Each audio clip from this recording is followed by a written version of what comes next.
Bonjour tout le monde, bienvenue sur cette conférence sur la physiothérapie dermatofonctionnelle et notamment sur l'intérêt qu'on peut avoir dans les soins hors nomenclature. Comme ça, c'est mieux ? Ouais. Ouais, je parle. Donc venez, n'hésitez pas à venir vous rapprocher pour pouvoir assister à la conférence sur la dermatofonctionnelle. Donc on va faire une petite introduction déjà sur ce qu'est la physiothérapie dermatofonctionnelle. On va attendre que les micros aillent mieux.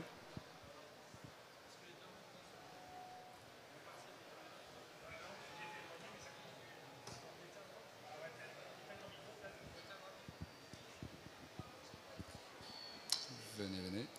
On est là. C'est mieux. Donc peut-être qu'on va utiliser qu'un seul micro. Ce sera plus simple. Donc aujourd'hui, on voulait vous présenter la physiothérapie dermatofonctionnelle et surtout l'intérêt que ça peut avoir dans les soins hors nomenclature aujourd'hui. Donc c'est vrai que c'est un sujet dont on parle énormément et sur lesquels on va essayer un peu de démystifier beaucoup de choses et surtout avancer sur le développement de ce type, entre guillemets, de soins. L'idée, c'est aussi de retrouver un peu notre place de professionnel de santé dans un cadre qui peut être étiqueté d'esthétique, mais pas que d'esthétique, aussi au niveau thérapeutique, mais surtout voilà, de redonner un petit peu vie à notre manière de travailler et à mettre une meilleure place du kiné au sein des protocoles qui peuvent être mis en place. Donc, ce que je te propose, c'est de te présenter, Julien. Enchanté. Je m'appelle Julien, je suis kinésithérapeute et je suis président de l'Association française de physiothérapie dermatofonctionnelle. Aujourd'hui, je suis là avec Éric Ombourger, qui est vice-président de l'Association française de physiothérapie dermatofonctionnelle. C'est une association... Ça fait des titres, hein, ça fait beaucoup de titres. Alors, ce mis à part, on est d'abord kiné et comme disait Julien, on va essayer de vous présenter un petit peu ce que c'est que le hors nomenclature dans ce cadre-là, sachant que vous allez voir, on a une vision très particulière du hors nomenclature. On considère qu'on est d'abord kiné et qu'on a un large champ de savoir-faire, de technique, de technologie et qu'on va essayer de vous présenter. Je suis installé dans le sud de la France, Julien est installé à Paris. On a tous les deux développé des activités qui vont du thérapeutique pur jusqu'au coaching et de prise en charge de la personne. Dans l'idée, ça voudrait dire que n'importe qui d'entre vous, et vous êtes pour certains des thérapeutes, vous savez ce que c'est, vous venez chez nous, on fait un bilan et on peut vous amener à aller aussi loin que vous voulez, au niveau corporel, au niveau mining, au niveau vie, pour essayer de retrouver cette vie du quotidien. Donc, dans le thérapeutique, ça peut être passé par une épaule, et puis qui est douloureuse et avec laquelle je veux revivre et faire du sport. Et puis, dans le domaine de l'esthétique, du coaching, ça peut être de l'image de soi, de la volonté par rapport à ça. Exactement. Et c'est pour ça qu'on avait besoin finalement de structurer les choses en France, parce que finalement, on fait tous un petit peu de la dermatofonctionnelle dans nos cabinets, sans être vraiment structuré. C'est-à-dire qu'on va traiter une cicatrice, après il y a une patiente qui va venir pour une cellulite, une patiente où on ne va pas forcément savoir, et puis on a appris sur des formations à droite, à gauche, comment elle est traitée, mais finalement on n'avait pas de structure. Et c'est là où nous, il y a à peu près 1 an et demi, 2 ans même bientôt, on a pu rencontrer une docteure en physiothérapie qui s'appelle le docteur Patricia Froes, qui a créé ce concept de physiothérapie dermatofonctionnelle au Brésil il y a plus de 30 ans.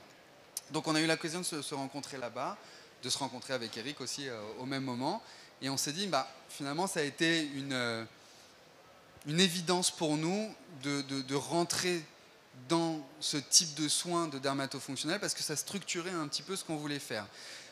On a des parties où Eric va travailler dans des services de grands brûlés, il va être très spécialisé dans les grands traumas, donc forcément au niveau de la peau, il y a beaucoup de choses à travailler. Moi, je suis plutôt spécialisé dans tout ce qui est soins post-opératoires de chirurgie esthétique.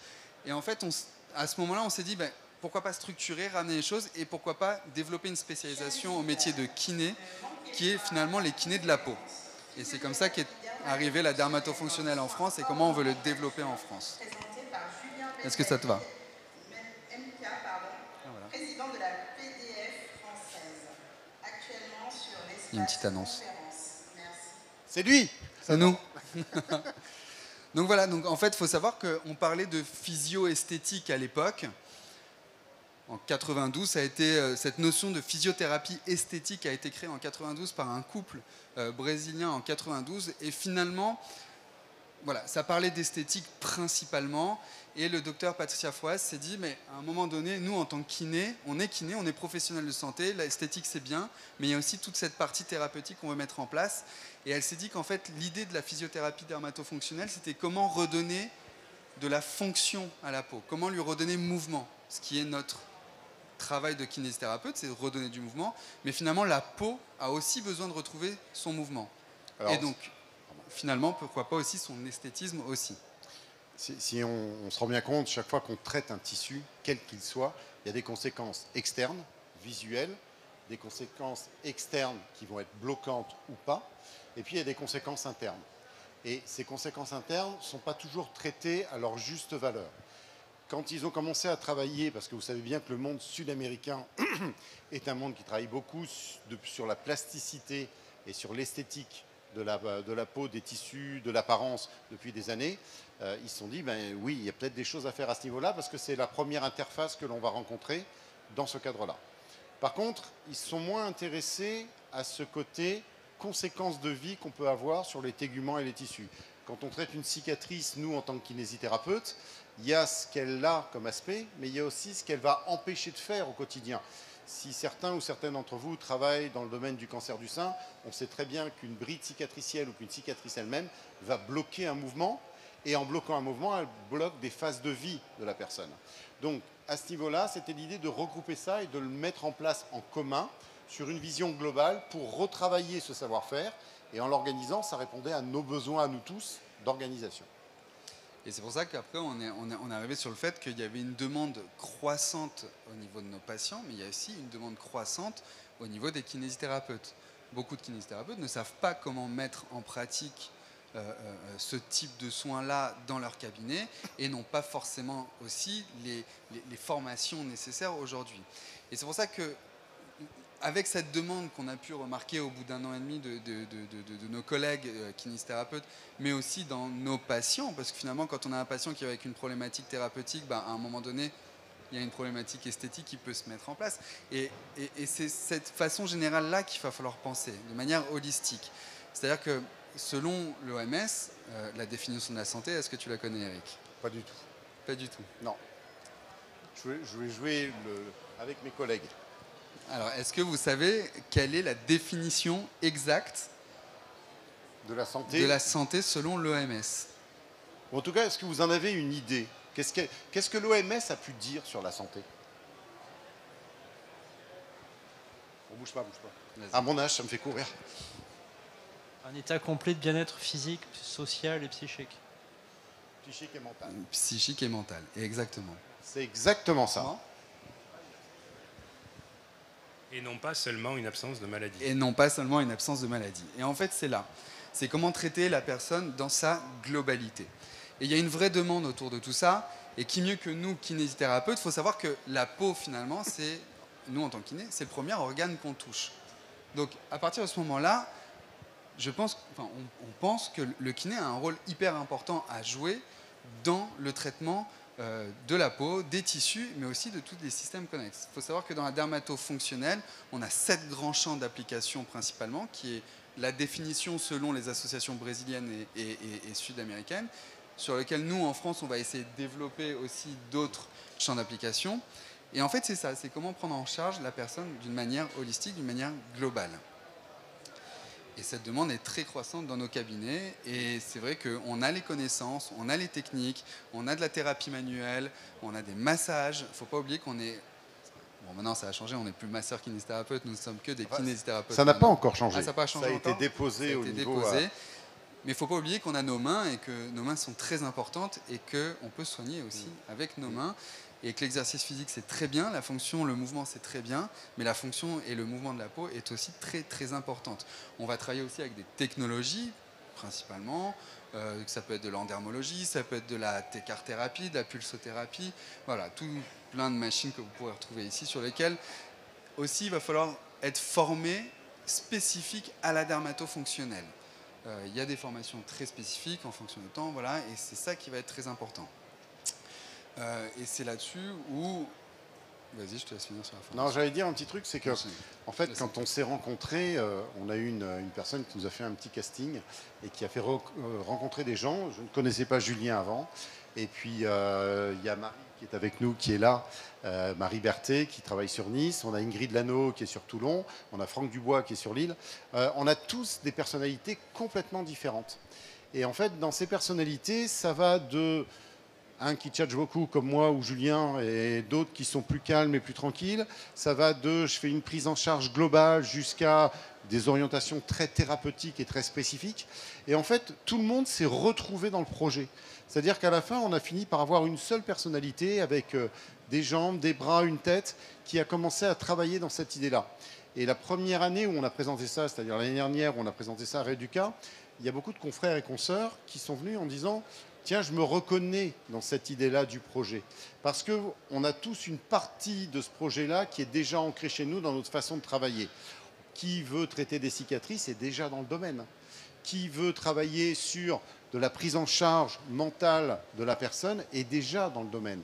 C'est cette globalité qui va être intéressante à développer, en fait. Exactement. Et c'est là où on s'est tous retrouvés. On s'est dit il fallait structurer grâce à une association, parce que finalement c'est comme ça que ça marche aussi beaucoup. Et cette association va permettre de promouvoir un petit peu cette nouvelle spécificité au métier de kinésithérapeute, en tout cas qui soit spécifique et qui soit vraiment bien formé. Aujourd'hui, on va parler de cicatrices, tu parlais de cicatrices. On a tous plus ou moins fait des formations de cicatrices, mais en allant plus loin finalement, la cicatrice, c'est pas juste on va avoir une cicatrice entre guillemets normale, une cicatrice hypertrophique ou une cicatrice kéloïde. On va beaucoup plus loin que ça. Il y a de l'hyperpigmentation dans des cicatrices, il y a des adhérences, il y a des fibroses, on va avoir des cicatrices qui peuvent être déhiscentes, et c'est là où on va pouvoir aller un peu plus loin grâce à la dermatofonctionnelle, avec nos savoir-faire, avec des bilans qui sont très spécifiques par rapport à tout ça, des technologies qu'on va pouvoir utiliser mais adaptées aussi à la dermatofonctionnelle. Et c'est là où nous, en tant que kiné, on va avoir un rôle important à jouer dans ce type de traitement. C'est-à-dire que aujourd'hui, finalement, si on va parler, on va parler du cas de l'esthétique tout simplement. Aujourd'hui, vous avez des chirurgiens esthétiques, vous avez des médecins esthétiques, il y a des esthéticiennes qui font très bien leur boulot. Et finalement, quand une patiente va venir pour un traitement d'une cellulite, finalement, l'esthéticienne va proposer une machine pour ce type de traitement-là. L'intérêt de la dermatofonctionnelle, ce n'est pas de proposer une machine, c'est de proposer vraiment un traitement, de vraiment aller chercher la personne, d'aller être dans un état d'esprit de santé, ce qu'on appelle intégratif, c'est qu'on remet le patient ou la patiente au centre de son traitement. Et donc, grâce à nos bilans, grâce à nos savoir-faire, grâce à l'utilisation des différentes technologies, on va pouvoir traiter ça. Et finalement, peut-être de la meilleure manière et de manière générale. Tu as quelque chose à rajouter? Non, t'inquiète pas. Ça te va? Ouais, non. Alors, on peut... Il y a des... Attends, je crois que tout le monde a pas entendu. Ça sera un traitement manuel?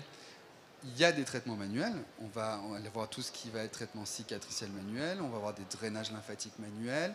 On va avoir des massages du tissu conjonctif aussi qui vont être importantes. Et on a des technologies qui peuvent être associées.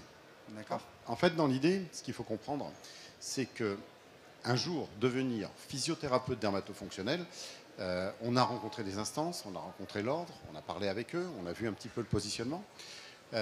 C'est devenir d'abord un physiothérapeute.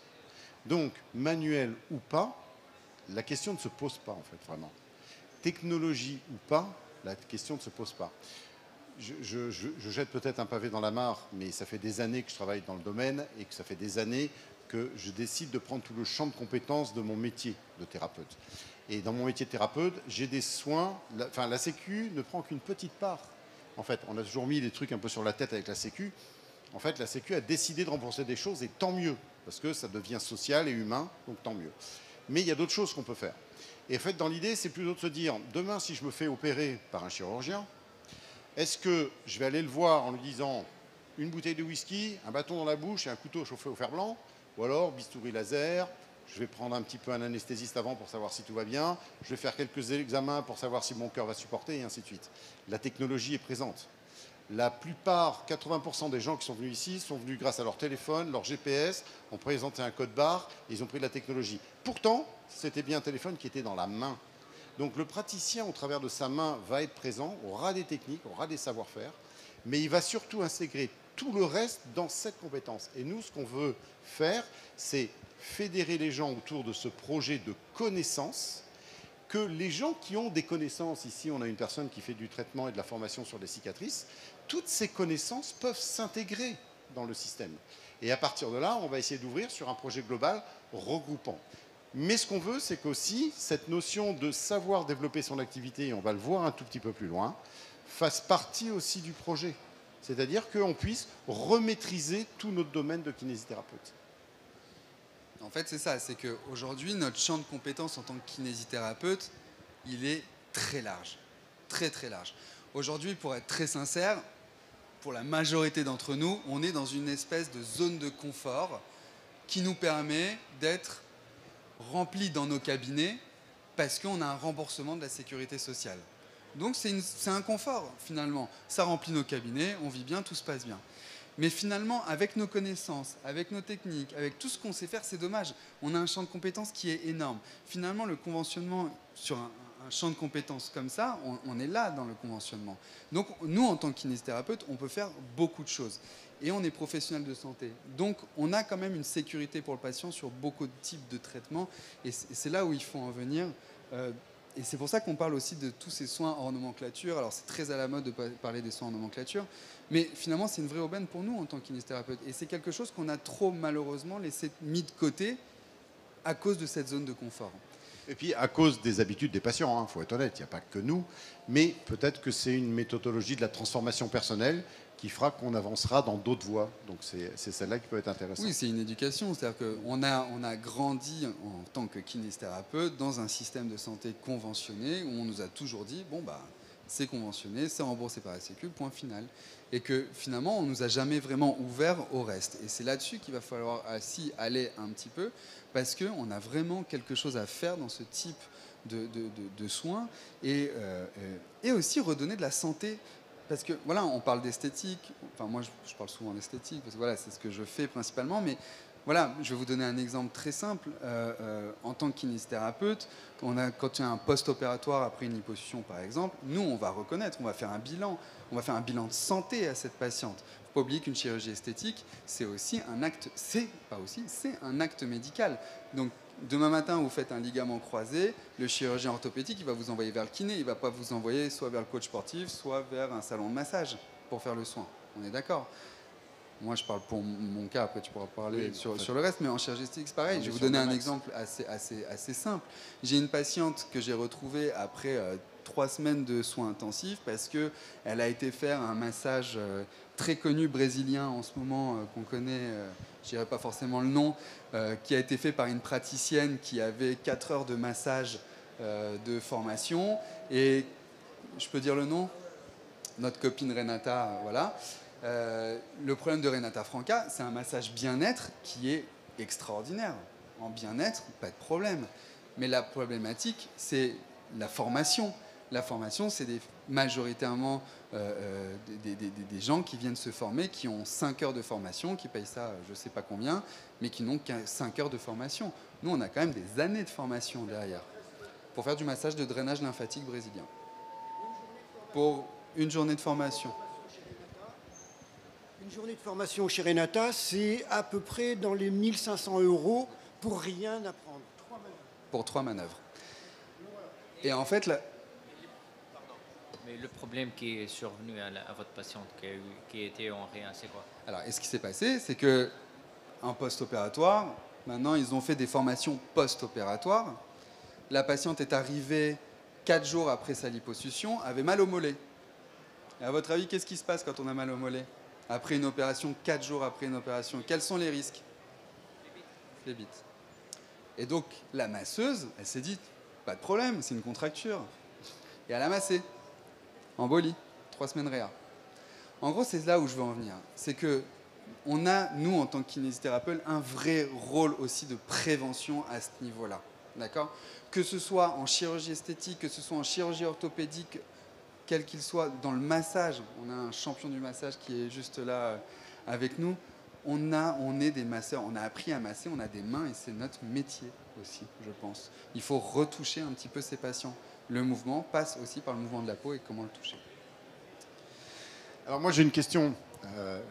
Le hors nomenclature, on a le droit ou on n'a pas le droit? On a le droit? Totalement. Totalement. On a le droit de faire nos deux chemins, conventionnés, non conventionnés, dans le même endroit. Alors, je vais revenir sur une chose. Je suis désolé, hein, parce que je suis assez d'accord sur tout ce que tu as dit jusque-là, mais là, je ne suis plus d'accord du tout. Et non, on ne peut pas être conventionné et non conventionné. Non, on ne peut pas. À partir du moment où tu travailles dans la sécurité sociale et que tu as des soins remboursés, tu as signé une convention au moment où tu es rentré à l'ordre. Donc, tu es dans la convention. Par contre, en étant conventionné, tu as le droit de faire des soins hors de la nomenclature. La convention, c'est un état de la personne, ce n'est pas un état de société ou de statut. C'est-à-dire que si tu es conventionné, tu ne peux pas être et conventionné. Je ne peux pas, Éric Combourget, être deux personnes, conventionnées et non conventionnées. Souvent, il y a des confusions à ce niveau-là, c'est purement juridique. Hein. C'est purement juridique. Donc, soit je suis conventionné, soit je ne le suis pas. La plupart des kinésithérapeutes sont conventionnés. Il y a quelques kinés, par exemple ici, pas très loin d'ici, il y a l'hôpital américain où il y a des kinés qui travaillent en hors convention. Ils ont décidé de sortir de la convention. D'accord ?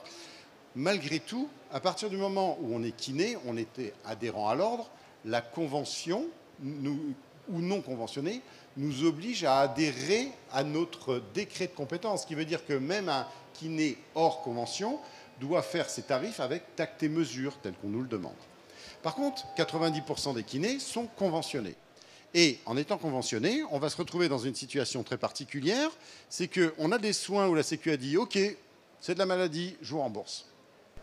Et puis d'autres soins où elle a dit « Non, ça, je ne prends pas en charge ». Pourtant, ça fait partie de mon décret de compétence. J'ai le droit de le positionner, comme tu dis très justement, à partir du moment où c'est dans mon décret de compétence. Donc c'est pour ça que c'est important de faire cette différence, parce qu'il y a beaucoup de kinésithérapeutes qui à un moment donné se disent, et c'est un des facteurs de non-engagement dans une autre voie, il y a des kinés qui se disent « Ouais, mais alors du coup, il faut que je me déconventionne, donc du coup, il faut que je change ma vie, il faut que je change mon fonctionnement, et ainsi de suite. » Pas du tout. Un massage, bien-être, quelqu'un d'entre vous qui vient voir, qui me dit « Eric, j'ai mal à l'épaule, mon médecin m'a fait une prescription, j'ai une tendinite. » Convention, oui ou non? Ben oui. Quelqu'un qui vient me voir et qui a mal à l'épaule et qui dit « Mon médecin m'a fait une prescription, tu peux me faire un massage pour me détendre ?» Convention, oui ou pas? Convention. Merci madame. Vous avez raison. Vous restez avec moi tout à l'heure. Parce que, en fait, c'est l'autre, ça sera du hors nomenclature dans ma convention de kinésithérapeute. D'accord? Et à partir de là, on se rend compte que notre champ de compétences devient beaucoup plus grand. C'est-à-dire que je n'ai pas besoin de changer mon statut, ma façon d'être. Je n'ai pas besoin de devenir quelqu'un d'autre. Dans cette partie non remboursée, j'ai des actes que j'ai le droit de mettre en place. Et la PDF, Julien va y revenir maintenant, va vous présenter en fait le moyen de savoir développer et d'avoir la connaissance et la compétence nécessaire pour faire le choix entre un acte qui est remboursable ou pas, mais ça sera secondaire au projet de base. Le projet de base, c'est de vous dire, venez me voir, je vous fais un bilan, quel est votre projet, je vais vous aider à le réaliser. Ah, attention, cette partie-là, elle peut être prise en compte, cette partie-là, elle n'est pas. Est-ce que vous voulez quand même continuer avec moi? Et on est sur un autre débat. Et si on comprend bien ça, on se rend compte que c'est très facile de décider de passer à un autre acte. C'est comme si moi, j'ai beaucoup de techniques dans mon cabinet. J'en ai une que Julien a citée tout à l'heure qui s'appelle l'endermologie. L'endermologie, je me suis spécialisé depuis des années sur les cicatrices, les grands brûlés et les grosses pathologies. Mon cabinet, c'est la cour des miracles. Pour un cabinet libéral, je peux vous dire que c'est comme si vous alliez dans un centre de grands brûlés. J'ai les grands brûlés pompiers qui ont été dans le Var et ainsi de suite. Ces gens-là, mais heureusement qu'ils ont une sécurité sociale pour rembourser tout ça. Et heureusement que j'ai décidé, moi, et là c'est très prétentieux, d'investir dans des matériels qui vont marcher, qui vont fonctionner, qui vont aller plus loin pour eux et qui vont aller même plus loin qu'après je peux leur proposer de continuer esthétiquement à maintenir une évolution sur leur visage qui a été brûlé. Eh bien, il y en a certains qui continuent. À leur titre personnel, ben là, la Sécu a dit « Stop, monsieur, vous êtes guéri. Pour nous, vous êtes guéri. » Ce n'est pas complètement vrai, mais ça ne fait rien. Il y a un moment donné, il y a une limite. eh ben, l'autre partie le prenne en charge. Je suis toujours le même thérapeute avec les mêmes compétences. En tout cas, je l'espère. Et en fait, c'est comme ça qu'on regroupe la dermatofonctionnelle. C'est que, avec nos deux exemples, où Eric va travailler sur les grands brûlés, sur des grands traumas, choses comme ça, à la fin, il y a une notion d'esthétique. Demain, vous vous brûlez le visage, la patiente ou le patient va venir vous voir, on va dire ok, on va retrouver la bonne fonction de la peau, on va retrouver au niveau santé ce qu'il faut, mais à un moment donné, elle va se dire mais est-ce qu'on ne peut pas retrouver aussi un peu d'esthétique autour de tout ça? Et c'est là où après il y a tout un travail interdisciplinaire qui va se mettre en place avec des médecins, avec des chirurgiens. Et de la même manière, moi à côté, où je suis plus dans le côté entre guillemets esthétique, je dis bien entre guillemets esthétique, où je vais être vraiment en post-opératoire de chirurgie esthétique, où vraiment le traitement de post-opératoire en chirurgie esthétique, c'est de la même manière, et ça va être on va dire, le même mindset de ce qu'il va utiliser pour une thérapie de grand brûlé. Et en fait, on est là sur la dermatofonctionnelle. C'est regrouper un maximum de compétences pour améliorer la qualité de la peau, mais pas que de la peau, aussi de la personne et de son ressenti. Et on revient donc à la définition de la santé, la définition complète de la santé, avec cette absence de maladie. Moi, j'ai une question. Qui est kiné ou médecin ou thérapeute dans l'assemblée là? Levez la main, s'il vous plaît. Voilà. Gardez la main en l'air, s'il vous plaît, 2 secondes. On arrive à faire un peu de rééducation, c'est bien. Qui, dans sa patientèle, n'a jamais eu quelqu'un qui lui a dit, une fois que j'aurai fini mes soins, qu'est-ce que vous me conseillez? Voilà, tout le monde rebaisse la main. Parce qu'en fait, tout le monde nous fait confiance à ce niveau-là, et tout le monde demande, qu'est-ce que je peux faire après? Et souvent, en fait, ils ont tellement confiance dans le kiné, il y a eu quelques études qui ont été faites sur la compétence du kiné, et sur la compétence du kiné, et sur leur capacité, tiens, prends ça, j'en veux plus. Sur la compétence du kiné, sur leur capacité à être inné. Non? C'est bon? C'est bon. T'es au top. Tout le monde est reconnu par son patient. Et en étant reconnu par son patient, en étant reconnu... Non. Alors, en étant reconnu par son patient, eh ben, en fait, le patient a envie de continuer avec vous. Et il vous demande qu'est-ce qu'il peut faire. Tout compte fait dans cette phrase, il ne vous dit pas où est-ce que je peux aller. Hein. Il vous dit, avec tout ce que vous avez chez vous, pourquoi vous ne me prenez pas en compte par rapport à ça. Nous, ce qu'on veut, c'est que ça soit étatisé, reconnu et organisé. Et pas partir en live. Et parce que beaucoup de confrères nous l'ont demandé. Et aujourd'hui, est-ce que parmi vous, vous faites des soins hors nomenclature? Levez la main. Non, toi, oui. Ok. Quel type de soins hors nomenclature vous faites? Désolé. Qui fait des soins hors nomenclature? Vous faites quoi? Toutes les séances sont en hors nomenclature. Bravo. Sur quel type de soins? Tous. Tout hors nomenclature. Bravo. C'est rare. C'est bien d'être sorti de cette zone de confort, justement. D'accord. D'autres? En fait, l'idée, c'est ça. C'est que, malheureusement, il y a beaucoup de kinés qui n'osent pas aller dans leur nomenclature. Ils n'osent pas parce qu'on a ces préjugés, parce qu'on culpabilise. On a ce côté culpabilisant de faire payer le patient. Alors, moi, je suis en région parisienne. Très sincèrement, aucun problème. Les gens, ils payent. J'ai aucun souci. Mais moi, je suis très parisien, d'accord? Donc c'est facile pour moi. Mais quand on vient d'une bourgade... Ça fait longtemps que je voulais te le dire. un peu plus éloigné, bah, c'est peut-être un peu compliqué parce que les patients sont éduqués à ne pas payer. On nous a éduqués dans la sécurité sociale, nous a éduqués à ne pas payer finalement. C'est gratuit, la santé est gratuite. Mais en fait, la santé, elle n'est pas du tout gratuite. La santé, elle coûte très très cher. Et elle coûte très cher au salaire, au patron qui paye ses charges. C'est pas gratuit la santé. Donc à un moment donné, voilà, il y a des soins en nomenclature qu'il faut mettre en place et quel que soit l'endroit où vous êtes, vous pouvez les mettre en place sans problème. Il y a aussi ça, il y a aussi beaucoup de kinés qui viennent me dire ouais mais à un moment donné, j'ai tellement de patients, ma liste d'attente elle est blindée, je fais comment? Parce que finalement, à qui je donne la priorité? À un patient qui vient de se faire opérer d'une ligamentoplastie, d'un genou, d'une épaule, de ce qu'on veut, un patient qui a mal ou qui vient après en cancéro ou des choses comme ça. Ou alors je vais prendre une patiente qui vient pour sa cellulite ou un patient qui veut perdre son ventre.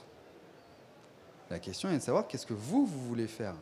C'est important aussi de nous retrouver en tant que professionnels de santé, en tant que personne aussi, de savoir ce qu'on veut faire. Est-ce qu'on veut être à 100% dans le soin, remboursé, nomenclature, enfin tout ça, il n'y a pas de problème.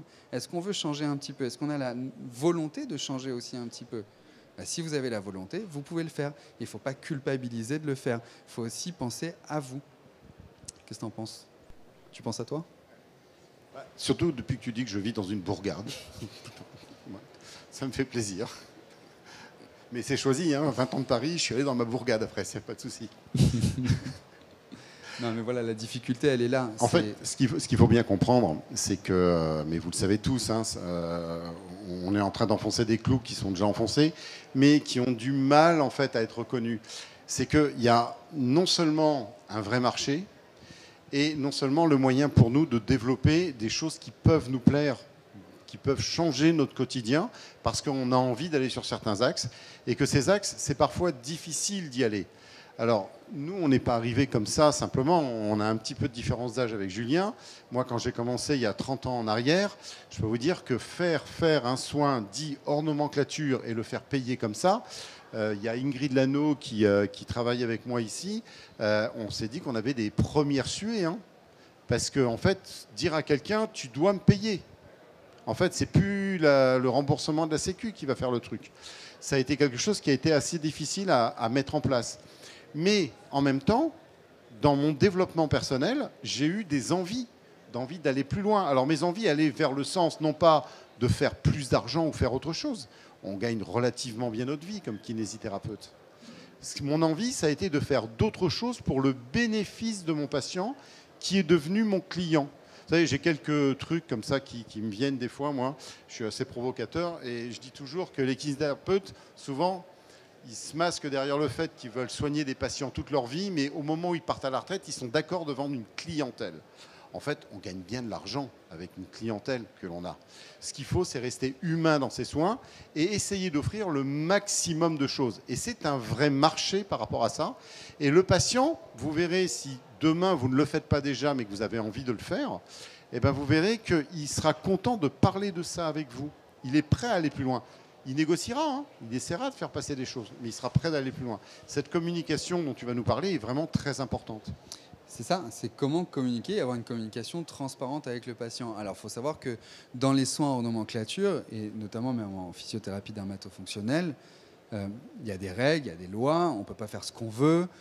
Dans la communication, il faut être transparente avec le patient. Voilà, la personne, elle vient, on est sur une problématique thérapeutique, on sait que ça, c'est remboursé. On sait qu'aujourd'hui, le traitement d'une cicatrice n'est pas remboursé. On est d'accord? C'est comme quand vous allez à la pharmacie, il y a des médicaments qui sont remboursés, il y a des médicaments qui ne sont pas remboursés, mais qui sont incroyables. Donc il n'y a pas de souci. Et les patients vont payer ces médicaments. De la même manière, quand on a une personne qui vient normalement pour un traitement cicatriciel pur, c'est pas pris en charge. C'est un soin hors nomenclature. Donc là, à ce moment-là, il faut le faire payer. Pour le faire payer, attention, on a des règles. Mettre en place des devis. Il faut expliquer exactement ce que va payer la patiente ou le patient ou le client finalement, ce qui va devenir cette notion de patient-client qui est un petit peu ambiguë. Mais il va falloir lui faire un devis, il va falloir lui faire des factures. Après, je ne vais pas rentrer dans la notion comptable, les TVA. Ce n'est pas le sujet d'aujourd'hui, mais il y a aussi une problématique à ce niveau-là qu'il faut connaître. Nous, la TVA, en tant que kiné, on ne connaît pas, mais à un moment donné, quand on passe sur des hors-nomenclatures et que si l'activité augmente fortement et dépasse un certain seuil, on devient assujetti à TVA. Et ça, c'est important. D'où une communication très, très transparente avec vos patients, d'établir des devis et d'établir des factures quand vous avez effectué vos soins. Ça, c'est hyper important. Et l'idée, c'est de l'accompagner le plus possible le patient pour qu'il comprenne où il va aller dans son traitement. Il faut savoir qu'en tant que kinésithérapeute, on ne va pas dire conventionné, mais...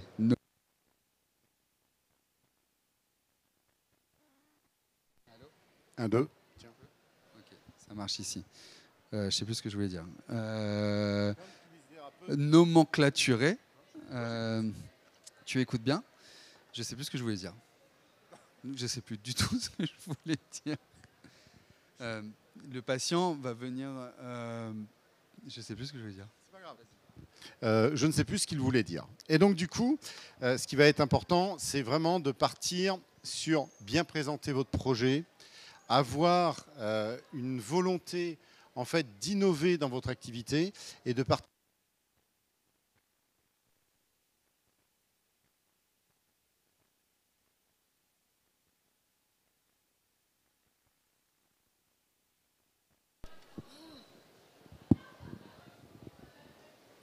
Allô?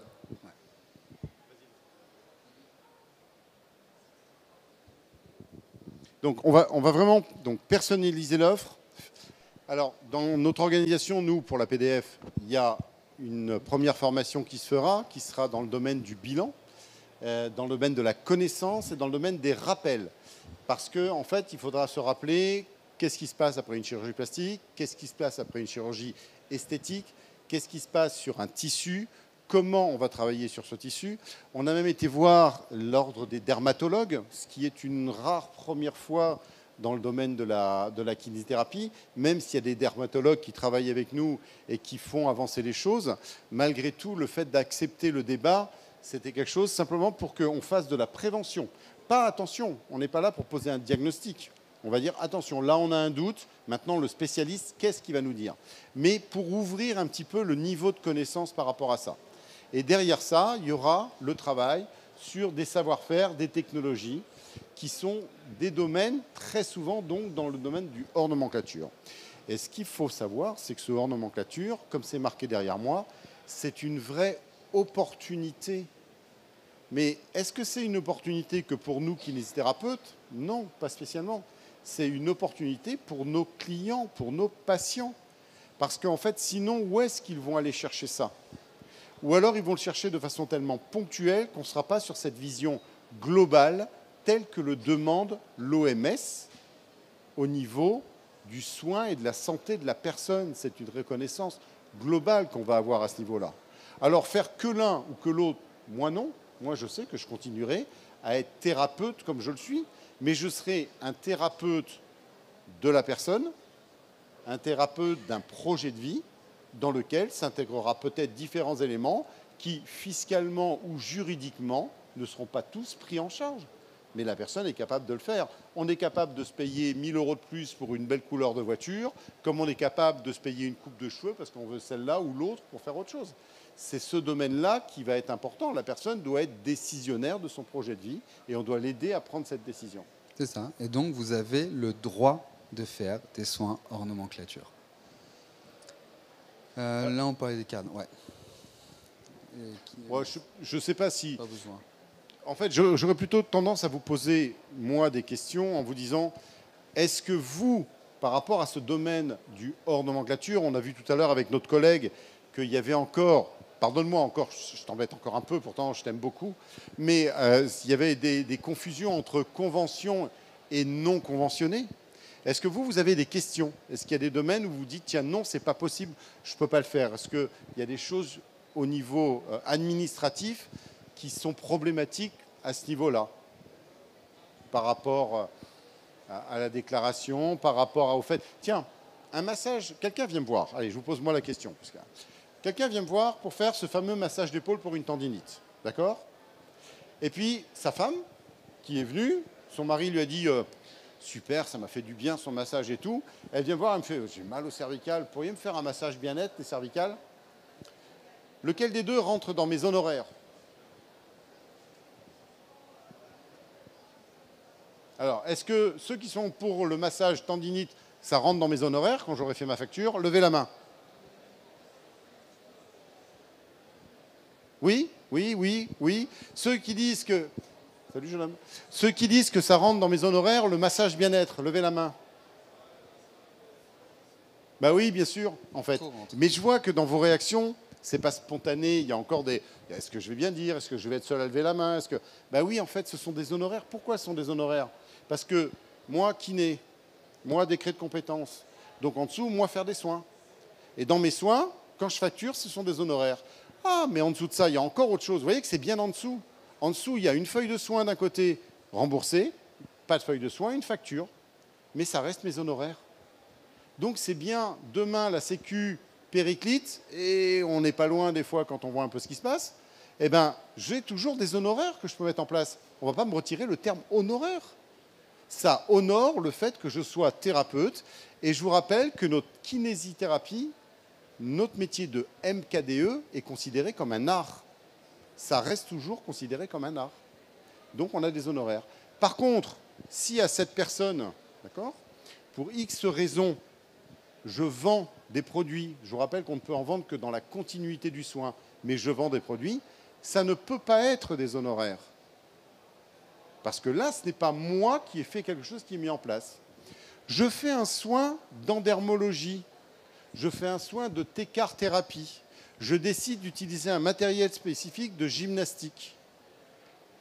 Quand je fais ma facture, ce sont des honoraires ou pas? Mais oui, bien sûr, parce que je ne vends pas de la machine. Je vends mon savoir-faire et j'ai décidé en mon âme et conscience de thérapeute de proposer à la personne de faire quelque chose à ce niveau-là. Eh bien, ce fameux hors nomenclature, tout compte fait, il ne devrait pas exister. Il est naturel. Parce qu'en fait, la législation me l'impose. Ce n'est pas l'inverse. On ne m'impose pas d'être remboursé. La législation m'impose qu'à un moment donné, certains soins soient pris en charge comme ça. Eh bien, profitons-en. Allons développer ça et mettons-le en place. Et quand on veut regrouper ça sur le traitement de la peau, ben ça fera partie aussi de nos gages de se dire une peau, on peut la traiter dans différents domaines. Cette fameuse PDF telle que nous on la voit dans l'association, et qu'on veut regrouper et fédérer le maximum de personnes autour de ça, simplement parce qu'on veut pouvoir développer le projet de notre métier, qui est de prendre en charge les gens de A à Z, et pas de s'arrêter à un moment donné parce qu'on m'interdit de le faire. Parfait. J'adore quand il me fait ça. Non, vraiment, j'adore quand il me fait ça. Est-ce que vous avez des questions? Oui.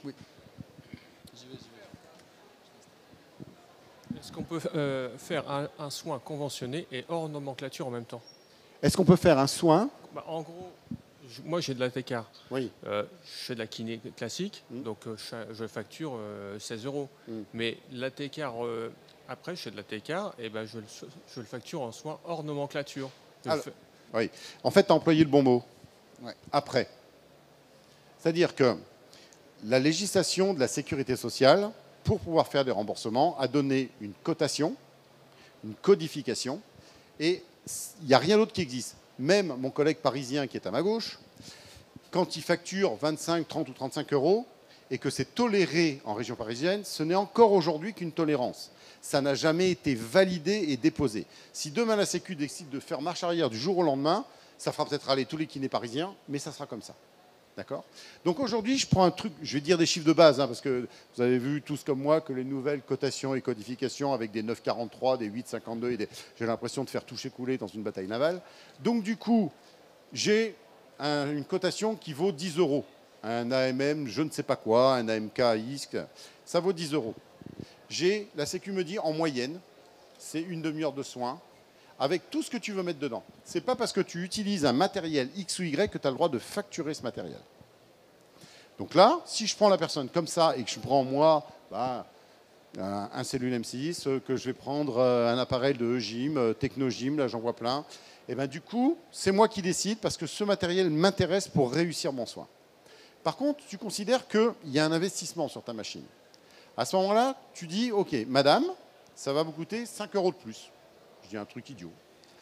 Ces 5 €, ça doit être du temps supplémentaire passé, ça ne doit pas être dans le temps de soin, dans la demi-heure, et ça doit faire l'objet d'une facture à part et de l'acceptation d'un devis de la personne. Parce que, en fait, ce qui est important, c'est que le patient ait une information éclairée, qu'il ait compris. On ne doit pas être vecteur d'arnaque au niveau de la personne. Tu viens me voir, je te fais un soin et je te dis à la fin, non, ça te coûte 40 € de plus parce que je t'ai fait ça, je t'ai arnaqué. Par contre, je te dis avant, il est important de faire ce soin, j'aimerais vous le mettre en place. Est-ce que vous êtes d'accord? Oui, tu me signes mon papier comme quoi tu es d'accord, c'est bon, tu peux le mettre en place. Donc bien sûr, tu peux le faire en même temps, le même jour, il n'y a pas de décalage et de choses comme ça. Mais attention, fiscalement et juridiquement, il y a un temps donné en plus et une facture à part de ta feuille de soin. Ce n'est pas pour autant que ça peut ne pas être remboursé. Il y a des mutuelles ou des instances qui peuvent rembourser. Une autre question? Tout va bien? Excuse-moi, je vais être galant. Juste le devis, quand on le fait signer à la personne, on le fait signer une fois pour toutes les séances en fait. Par exemple, dans le cas de la T-card-thérapie, je suppose qu'il y aura pas mal de séances faites. En fait, on fait une fois signer un devis, pas toutes les séances. Alors, tu peux le faire signer. Oui. Non, tu peux le faire signer une fois si sur le devis est marqué le nombre de séances que tu vas faire. Parce que ça doit avoir, le chiffre en bas doit correspondre à la... Tu peux pas dire ça va coûter 5 euros à chaque séance et ne pas faire. Si tu fais 10 séances, il faut que ça soit marqué 50 euros dans le devis. Voilà, tout simplement. Et après, tu peux renouveler cette facture. Ou ce devis, tu peux le renouveler sans problème. Mais c'est mieux comme ça. Je voulais juste une précision sur le temps donné, le temps imparti de la séance conventionnée. Alors, en fait, il n'y a pas de réellement... Usuellement parlant, la Sécu, quand j'ai fait partie des instances à un moment donné sur les contrôles pour les kinésithérapeutes qui faisaient des choses pas terribles en fait. C'est sûr que la demi-heure pour un petit doigt qui a une cicatrice sur un tendon à ressaut, ça ne fonctionnera pas. Ils savent que ça va faire 5-10 minutes, un quart d'heure maximum, sauf en fin de rééducation, quand on pourra lui faire de la gym et des choses comme ça. Mais la moyenne reconnue, c'est la demi-heure. C'est-à-dire que tu as une rééducation pour une lombalgie chronique. Si jamais tu es contrôlé par rapport à ça, ils vont mesurer le temps passé et si tu as eu le temps de positionner les actes qui vont avoir des résultats. Et donc, du coup, dans ça, c'est la demi-heure qui, en moyenne, est reconnue. Mais c'est marqué nulle part. Tu fais une rééducation d'épaule ou de cheville ou de choses comme ça. En moyenne, ils savent que quelqu'un qui aurait besoin, allez, je dis un truc, mais 10 minutes de massage, 10 minutes de stimulation de matériel et 10 minutes de rééducation manuelle, de mobilisation ou d'autres choses, ça fait à peu près cette demi-heure. Après, si tu dis, voilà, j'ai facturé tant, la personne, elle reste 5 minutes et elle a fait juste un appareil d'électrothérapie posé dans un coin, on sait que là, on est sur un autre domaine. Donc, en tant que kiné, tu ne seras pas crédible, en fait, pour l'objectif du résultat du soin. Voilà. C'est bon? Tout est bon? Eh bien, merci à vous. Merci beaucoup.